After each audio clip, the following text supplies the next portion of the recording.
Hi friends, നല്ല പഴുത്ത ചെറുപഴം ബാക്കിയുണ്ടോ? ഇത് അതുപോലെ കറുത്ത തൊലിയൊക്കെ ആയിട്ടുള്ളത്. ഇത് വെച്ച് നമുക്കൊരു അടിപൊളി ഇലയട ഉണ്ടാക്കി നോക്കിയാലോ? അപ്പോൾ ആദ്യം ചെറുപഴത്തിൻ്റെ തൊലിയൊക്കെ കളഞ്ഞ് ഒരു ഫോർക്ക് ഉപയോഗിച്ചിട്ട് അത് നന്നായിട്ട് ഉടച്ചെടുക്കുകയാണ്. നല്ല പഴുത്ത പഴയ കാരണം പെട്ടെന്ന് ഉടഞ്ഞു കിട്ടും കേട്ടോ. അപ്പോൾ ഇതുപോലെ എല്ലാം നന്നായിട്ട് ഉടച്ച് മിക്സാക്കി എടുക്കുകയാണ്.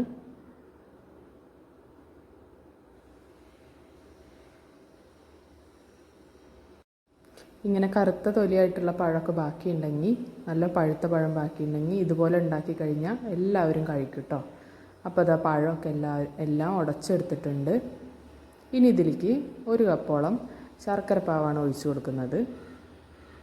മധുരത്തിന് ആവശ്യമുണ്ടെങ്കിൽ കൂട്ടാം, അല്ലെങ്കിൽ പാവിൻ്റെ അളവ് കുറച്ചെടുക്കുക. ഞാൻ ഇപ്പോൾ 1 കപ്പ് എടുത്തിട്ടുണ്ട്. ഇതിലേക്ക് 1 സ്പൂണ് നല്ല വീട്ടിലുണ്ടാക്കിയിട്ടുള്ള നല്ല നെയ്യാണ് ചേർത്ത് കൊടുക്കുന്നത്.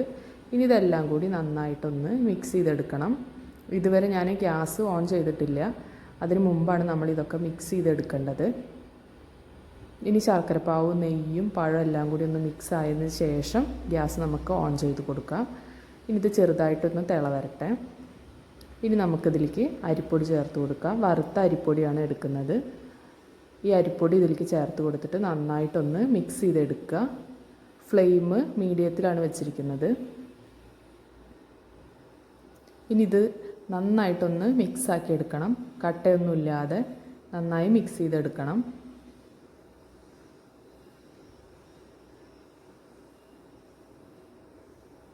ഇനി ഇതിലേക്ക് നമ്മൾ ചേർത്ത് കൊടുക്കുന്നത് റവയാണ്. അപ്പോൾ അരിപ്പൊടി എടുത്തതിൻ്റെ അത്ര തന്നെ വേണ്ട, അതിനേക്കാളും കുറവളവ് മതി. കുറച്ച് റവ നമ്മൾ ഇതിലേക്ക് ഇട്ട് കൊടുക്കുകയാണ്.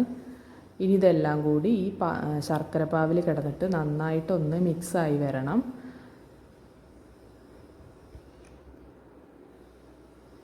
ഇപ്പോൾ അതേ നെയ്യും ശർക്കരപ്പാനിയും എല്ലാം കൂടി നന്നായിട്ട് മിക്സ് ആയിട്ടുണ്ട്. ഇപ്പോൾ നമുക്ക് ഫ്ലെയിം ഓഫ് ചെയ്യാവുന്നതാണ്.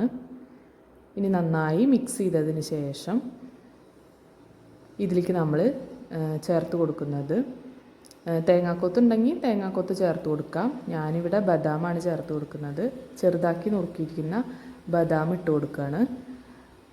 പിന്നെ 1 നുള്ള് ചെറിയ ജീരകം ചേർത്ത് കൊടുത്തിട്ടുണ്ട്.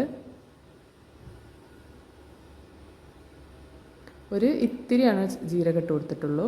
ഇനി ഇതെല്ലാം കൂടി നന്നായിട്ട് മിക്സ് ചെയ്തെടുക്കുകയാണ്.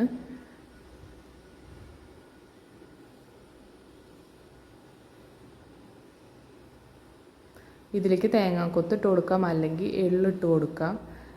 നമുക്കിഷ്ടമുള്ള എന്ത് വേണമെങ്കിലും ഇതിലേക്ക് ഈ സമയത്ത് ചേർത്ത് കൊടുക്കാം, ഒന്ന് കടിക്കാൻ വേണ്ടിയിട്ട്.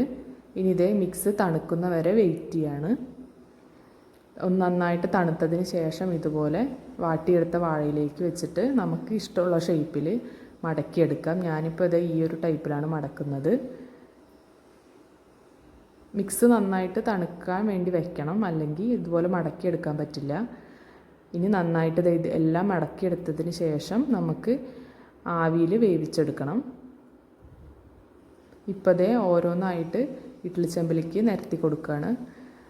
ഇനി നന്നായിട്ടൊന്ന് ആവി വന്ന് ഈ മിക്സൊക്കെ നന്നായിട്ടൊന്ന് വേവട്ടെ, എന്നാലാണ് ആ വാഴയിലയുടെ സ്മെല്ല് നന്നായിട്ട് കിട്ടുള്ളൂ.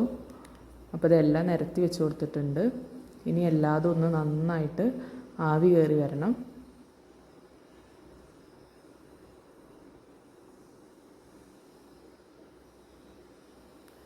ഇത് നമ്മുടെ ഇലയുടെയൊക്കെ അടിപൊളിയായിട്ട് സെറ്റായി വന്നിട്ടുണ്ട്. നല്ല വാഴയിലയുടെയും നെയ്യിൻ്റെയൊക്കെ മണമാണ് വരുന്നത് കേട്ടോ. അപ്പോൾ നമുക്ക് തുറന്ന് നോക്കാം. എന്തൊരു മണമെന്നറിയോ, നല്ല മണമാണ് കേട്ടോ. നല്ല നെയ്യിൻ്റെയും ശർക്കരയുടെയും ആ വാഴയില വാട്ടിയതിൻ്റെയൊക്കെ മണമാണ് വരുന്നത്. നല്ല അടിപൊളി ടേസ്റ്റാണ്. അപ്പോൾ അതേ ചെറുപഴം വെച്ചിട്ടുള്ള ഇലയട റെഡി ആയിട്ടുണ്ട്. എല്ലാവരും ഒന്ന് ട്രൈ ചെയ്ത് നോക്കൂ.